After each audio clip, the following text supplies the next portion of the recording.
Hey everyone, how is it going? I hope you're doing well. I'm doing well because today we're talking about music, and today we are showing some more love to our local libraries. This is episode 2 of It Came from the Library. So, the premise of this show, if you haven't seen it before, is I go to the local library, I pick up 3 albums from bands I've heard of but don't really know a lot about, something I've never heard of, just kind of caught on the album cover, something like that. And I give it a shot. And it's kind of that way to show, you can still get physical media and you don't even have to keep it. So it's kind of that middle ground between you're someone like me, probably if you're watching this, that you kind of like to have that tactile thing in your hand, look at the album art, look at the booklets, read who did what on the album and take a chance on something, so you're not spending money on something you might not like. On the other hand, you might find something that you wouldn't have taken a chance on before, and now you're willing to check out that band even further because you gave kind of your active listening time and your care and attention to that band. So with that, I got 3 albums here. So we're going to go with the first. This was the 20th Century Masters Collection, the best of the Fix. There we go, to show off the back. It's what, 10 tracks, 12 tracks, including one of them live. So the Fix, they're a band I've heard a lot about. I knew roughly, new wave pop rock kind of stuff, and I've seen them mentioned now and then in my YouTube browsing. And I just thought maybe I should check it out, give them a shot, give them a listen, see what they're about. And it turns out they're totally fine. What I imagined they sounded like, based on what you see there and what you see there, kind of that not quite new romantic, but definitely that new wave pop rock sound. That's what they deliver. And that's cool. It might not be my thing, but I'm glad I checked it out. The booklet gives a very kind of brief write-up about, their hits, what made them a popular band. Um, and I did kind of check out their discography a little bit further. But I would say listening to this, what's kind of cool, you do get the impression of how they evolved and changed over time. And I do like that about this as a greatest hits because it kind of gives you an indication of maybe where they started, some of their more offshoots where they went, and that's pretty cool. Plus, you get 2 live tracks on here, which I'm always appreciative of on compilations, getting something beyond what would normally be available on a studio album. So that's cool. Will I check out more of the Fix? Probably not. I mean, I think if I find some of their bigger albums in the cheap bins when I'm out record hunting, maybe that's a possibility. But overall, I think this is what this series is all about: taking a chance on something, and you just kind of learn to appreciate it. And I appreciate the Fix. I kind of know a bit more about what they're about, and I'm into that. I didn't before, and now I do. And that's what the Hokey Pokey is all about. Next up, I grabbed this based on band name alone. This is the album In the Crowd by Absolute Losers. And I knew nothing about it. Looking at the back, I saw, sponsored by Factor. Got their, CanCon logos on there as well. So obviously they're Canadian. They're from PEI, Prince Edward Island, it turns out. And this album came out last year. And I really, really enjoyed it. You can't quite tell just based on that look.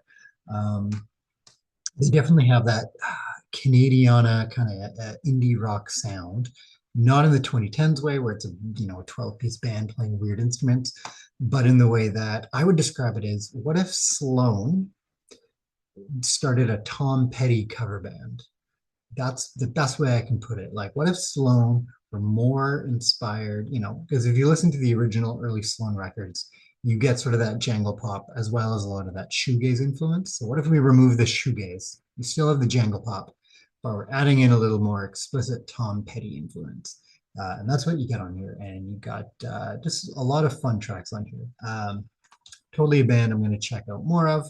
And yeah, Absolute Losers just took a name on, their look, band title definitely. And yeah, just Tom Petty, Sloan. If those sound like 2 things you want mushed together, that's what you want your peanut butter and jelly sandwich to be full of. Here you go. Check it out. Again, that's what the series is all about. And this last one, I'm going to say it wasn't necessarily the album art that did it for me. Um, there's a faint double rainbow, but here we are. But it was actually the back. So the band is Turnstile. The album is Never Enough. And I just kind of like the typography, which is a weird thing to say, and just kind of the way the band looks in that image there. Um, it's on Roadrunner Records, so I kind of knew it's like, oh yeah, they're probably some sort of alternative hard metal punk, something in that vein. Um, and I really, really enjoyed this. It's post-hardcore broadly. The umbrella is post-hardcore. And then we're going to add in a lot more of that kind of explicit hardcore influence, lots of fast drums, lots of great breakdowns. But then when we're getting to the breakdowns, we're not just kind of going halftime with some heavy chugging riffs like most hardcore or post-hardcore would have. We're going dreamscapey, synthy, a little bit of pop influence in those breakdowns. Some tracks more overtly kind of synth wavy influence there.